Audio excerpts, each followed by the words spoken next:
Halo sahabat Eljon, kembali lagi di Eljon Medical Forum. Masih bersama saya Sintia Kusumarani dan juga di sini masih bersama narasumber kita ada Dr. Henry Suhendra, spesialis ortopedi. Halo Dr. Henry. Kok bisu? Saya kira tadi ada masalah sama sinyal ya dokter. Oke, dokter kita lanjutkan lagi tadi soal vitamin D ya dokter ya. Nah, pertanyaan yang dari tadi ditunggu-tunggu nih dokter. Apa saja faktor penyebab turunnya kadar vitamin D dokter? Jadi gini, memang banyak sekali, bukan banyak sekali. Sejak saya praktek tahun 92 sampai sekarang saya udah periksa ribuan orang. Karena kebanyakan ya, misalnya saya contoh, kenapa saya periksa vitamin D? Kadang-kadang pasien bingung, kenapa diperiksa saya vitamin D? Saya bilang, karena kalau ada rasa sakit, pegel linu yang terus-menerus, tidak jelas, begitu kita foto, normal kok fotonya, tulangnya normal, kenapa dia sakit terus? Itu bisa-bisa mialgia itu, sakit-sakit di otot, itu karena vitamin D-nya rendah. Dan makanya kebanyakan pasien yang datang ke saya periksa vitamin D-nya. Dan saya udah periksa ribuan orang, prakteknya kan sejak tahun 92. Enggak ribuan orang, puluhan ribu orang. Itu tidak ada satupun yang bagus. Tidak ada satupun yang bagus, termasuk saya juga jelek dulu. Jadi kenapa rendah? Memang dari sanonya memang kita semua rendah, karena tidak cukup kita vitamin, sumber utamanya itu matahari. Kurang lah, semua kurang. Apalagi sekarang zaman modern, orang kan dulu yang kakek moyang kita mungkin lebih banyak vitamin D-nya karena masih naik sepeda, masih kerja outdoor. Sekarang kan di dalam ruang AC semua. Jadi naik mobil, kapan kena mataharinya kan gitu. Malah matahari dihindari. Udah gitu tahun 80, 90-an itu semua lagi in tuh sunblock, sunscreen, makin top, makin tebal, makin bagus. Ya habislah vitamin D kan. Nah, jadi sumbernya kurang. Kemudian ternyata, walaupun bukan sumbernya kurang, ada hal-hal yang menyebabkan vitamin D kita turun secara otomatis. Apa itu? Jadi ada kondisi yang menyebabkan vitamin D turun, ada obat-obatan yang menyebabkan vitamin D turun. Nah ini, apa yang menyebabkan vitamin D turun? Ini paling sering, stres. Nah, kalau kerja, kalau orang Jawa bilang, Surabaya bilang, ojo ngoyo, jangan ngotot, banting tulang, itu stres. Itu stres fisik, stres mental, itu vitamin D Anda hancur. Stres. Kemudian kurang tidur. Jadi kalau kurang tidur, tidurnya mesti berapa jam? Sekarang harus 7-8 jam. Kalau bisa 8 jam. Gitu ya. Jadi kalau kurang, vitamin D turun. Terus apa lagi? Smoking, rokok, vitamin D turun. Alkohol, turun vitamin D. Itu yang utama. Kemudian kalau dari obat-obatan, yang paling banyak diminum sekarang, terutama pada orang-orang yang sudah berumur, obat statin, obat kolesterol, obat anti kolesterol, itu menurunkan vitamin D. Terus obat anti hipertensi, obat darah tinggi, tertentu kan obat darah tinggi itu ada golongannya ya. Yang menurunkan itu golongan diuretika dan golongan calcium channel blocker. Ini banyak sekali yang pakai calcium channel blocker. Ya, itu menurunkan vitamin D Anda. Jadi bukan berarti kalau Anda minum obat kolesterol katakan, obat kolesterolnya harus stop, enggak. Hanya mesti tahu bahwa karena minum obat ini, vitamin D kita turun, jadi kita harus menaikkan kadar vitamin D yang kita minum. Di suplemennya ini harus tinggi. Bagaimana kontrolnya? Ya lihat darahnya mencukupi enggak. Gitu. Juga ada lagi obat yang sering, ya itu mungkin tidak terlalu sering. Obat-obat anti konvulsan orang-orang yang kejang, fenobarbital, ya. Terus yang lebih sering juga adalah obat-obat MAH, proton pump inhibitor, itu golongan omeprazol, lansoprazol itu obat MAH. Terus itu yang paling sering lah ya untuk dan itu kan orang sakit sedikit minum obat MAH sendiri. Dan kemudian orang yang sudah berumur, coba lihat, tanya aja, yang sudah di atas 50, berapa persen yang minum obat kolesterol? Tinggi sekali itu, makanya vitamin D rusak semua. Itu. Oke, berarti kalau kita mengkonsumsi obat kolesterol, artinya kita naikkan ya dokter ya kadarnya tadi ya? Karena kita tahu sebagian akan dirusak oleh obat itu. Oke, baik. Ternyata, saya juga baru tahu ya dokter, ternyata bisa turun ya kadar itu. Berarti ketika kita mungkin setiap hari minum suplemen yang kita anggap sudah cukup, berapa puluh ribu ya? Nggak boleh anggap, harus darah. Dan sebelumnya saya juga, ya kadang-kadang saya dibilang menakut-nakuti, bukan. Kita cuma ngambil penelitian di Kalimantan Tengah. Barusan ada bulan, dia tuh mengumpulkan bulan Maret sama April 2020. Kalau ditanya, kenapa bisa Kalimantan Tengah? Ternyata penelitiannya bukan di sana. Dia cuma mengambil data dari seluruh Indonesia, dari rumah sakit yang ada pasien COVID-19-nya. Nah, pasien-pasien ini dikumpulkanlah, pasien-pasien itu dikumpulkan dari seluruh Indonesia, kan banyak tuh. Dilihat data vitamin D-nya.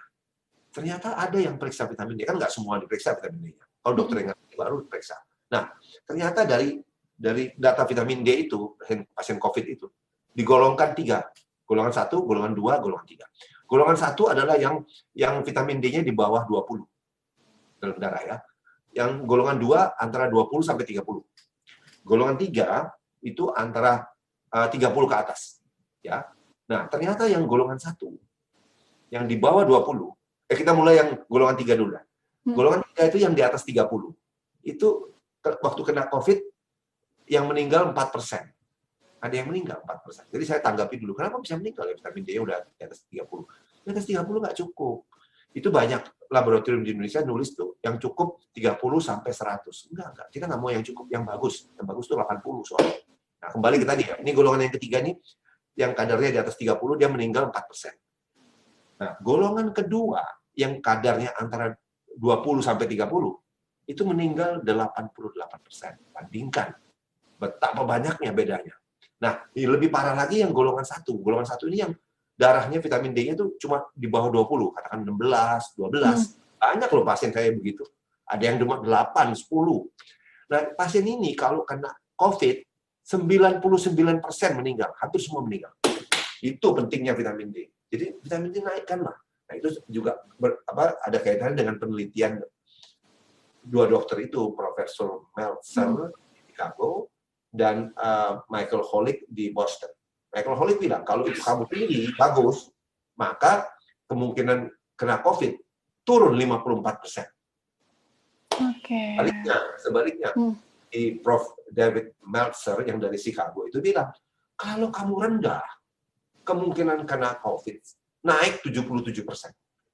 Jadi pesan saya sekarang, sesuai protokol pemerintah, cuci tangan, gitu, pakai masker, terus jaga jarak, lakukan. Tapi yang penting perkuat juga imunitas Anda. Vitamin D, jangan tunggu vaksin, jangan tunggu obatnya masih lama itu. Ini kan COVID nggak akan segera berakhir, masih lama kan COVID-19. Kita harus jaga-jaga gimana? Ya naikkanlah vitamin D-nya, kan gampang dan relatif murah saya bilang. Daripada obat-obat antivirus ya. Obat antivirus mahal sekali. Betul. Dan sekarang juga banyaknya orang juga beranggapan bahwa imun itu paling ini kaitannya dengan vitamin C, dokter, dibanding vitamin D. Ya dokter ya, yang banyak saya dengar dan saya baca. Jadi vitamin C memang gini, kalau ditanya apa saja yang perlu diminum, nah itu vitamin D utama. Terus vitamin C saya anjurkan juga, at least 2.000 sampai 5.000. Tapi pengaruh vitamin D terhadap COVID-19 yang lebih besar vitamin D. Makanya D itu kita plesetin. D itu apa sih? Defense. Itu defense kita, daya tahan kita. Jadi utama D, C oke, apalagi zinc, Zn itu perlu. Jadi kan memang tidak kerja sendiri kan, ya kan? Kayak di L. John lah, kan yang kerja ada berapa orang tuh kan. Oke, jadi bareng-bareng ya dokter. Tapi vitamin D ini ternyata yang paling atas yang berkaitan. Prima dona udah lah.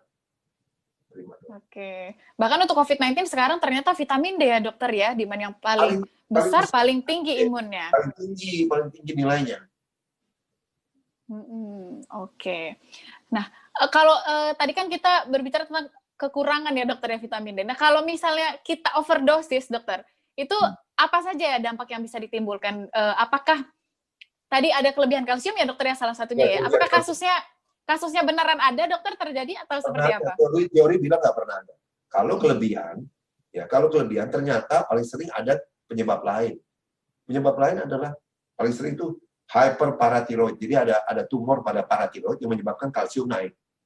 Kan tadi udah dibilang untuk mencapai keracunan itu 300.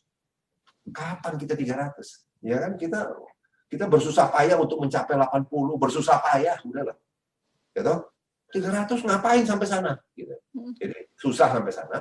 Dan ternyata yang kalsiumnya naik itu bukan karena vitamin D. Dia ada penyakit lain. Nah, ini vitamin D jadi kambing hitam. Jadi, vitamin D dikatakan ini vitamin yang paling safe lah. Kalau ada kalsium berlebihan itu tolong dicari penyebab lain. Salah satunya adalah hyperparatiroid. Jadi, paratiroidnya itu aktif. Bisa tumor, bisa apa. Dan jenis-jenis kanker lain. Gitu. Oke. Oke, baik. Terima kasih banyak Dr. Henry Soehendra sudah menemani saya selama 1 jam ya dokter ya, luar biasa. Wah. Sudah 1 jam. Nggak terasa kita ya. Nggak terasa ya dokter ya. Terima kasih banyak ya Dr. Henry atas waktunya. Semoga selalu sehat dan selamat kembali bekerja dokter. Nah, oke. Itu dia sahabat Eljon, tadi kita sudah banyak sekali berbicara tentang vitamin D. Luar biasa ya, saya juga mungkin baru tahu banyak hal-hal yang mungkin tidak ketahui tadi soal berjemur juga, kadarnya seperti apa, dosisnya kita per hari, dan jangan menganggap kalau kata dokter tadi harus kita periksa, harus kita cek ya dokter ya, cek harus darahnya. Betul, harus buktikan apakah kita sudah memiliki kadar vitamin yang baik, yang cukup atau belum. Karena memang vitamin D ini tadi dokter Henry katakan adalah istilahnya adalah primadona yang paling penting untuk tubuh kita. Apalagi di masa pandemi seperti ini, untuk meningkatkan imun tubuh, vitamin D ini sangat-sangat penting. Nah, itu dia sahabat Eljon, semoga bermanfaat untuk sahabat Eljon semua di rumah dan bisa langsung dipraktekkan untuk minum suplemen vitamin D mulai dari sekarang. Sebelum terlambat ya dokter, ya, tidak ada kata terlambat. Betul. Boleh sekarang. Karena lebih baik mencegah toh daripada nanti mengobati. Betul sekali. Oke, terima kasih Dokter Henry dan juga sahabat Eljon. Saya Cynthia Kusumareni dan juga Dr. Henry Soehendra, spesialis ortopedi. Pamit undur diri, terima kasih. Hai sahabat Eljon, wah kayaknya seru banget nih nontonnya. Pasti kalian udah like dan subscribe dong. Nah sekarang saatnya kalian untuk bagi keseruan kalian ke teman-teman kalian dengan cara klik share button. Klik ya.